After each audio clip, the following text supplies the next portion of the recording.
शादी के बाद इंसान की जिंदगी बदल जाती है। अब उसे अपने जीवन साथी के साथ सारी जिंदगी बितानी है।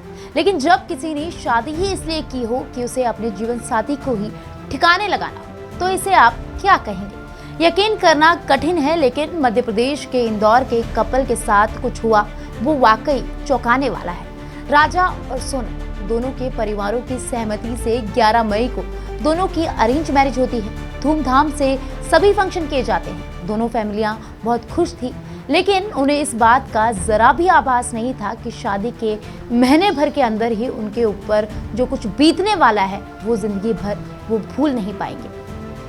शादी के 9 दिन बाद 20 मई को ये इंदौर का कपल हनीमून के लिए गुवाहाटी और फिर शिलोंग घूमने जाता है।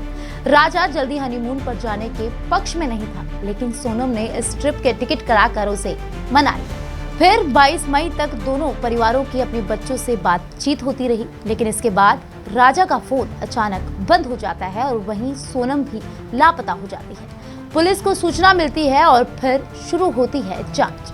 काफी खोजबीन के बाद पुलिस को उनकी स्कूटी मिलती है। फिर 2 जून को एक गहरी खाई में राजा की लाश बरामद होती है। पोस्टमार्टम रिपोर्ट में पता चलता है कि धारदार हथियार से राजा की हत्या की गई है। वहीं सोनम का भी अभी तक कुछ पता नहीं चल रहा था। इसके बाद तारीख आई 9 जून को उत्तर प्रदेश के गाजीपुर के एक ढाबे पर पुलिस को सोनम मिलती है। अपने परिवार से संपर्क करने के बाद वह पुलिस को सरेंडर कर देती है। मेघालय पुलिस ने शुरुआती जांच में पाया कि सोनम ही अपने पति के मर्डर में शामिल है। उसने सुपारी देकर इस घटना को अंजाम दिलाया था। पुलिस ने इस मामले में 4 अन्य आरोपियों को गिरफ्तार कर लिया है और पुलिस की जांच जारी है।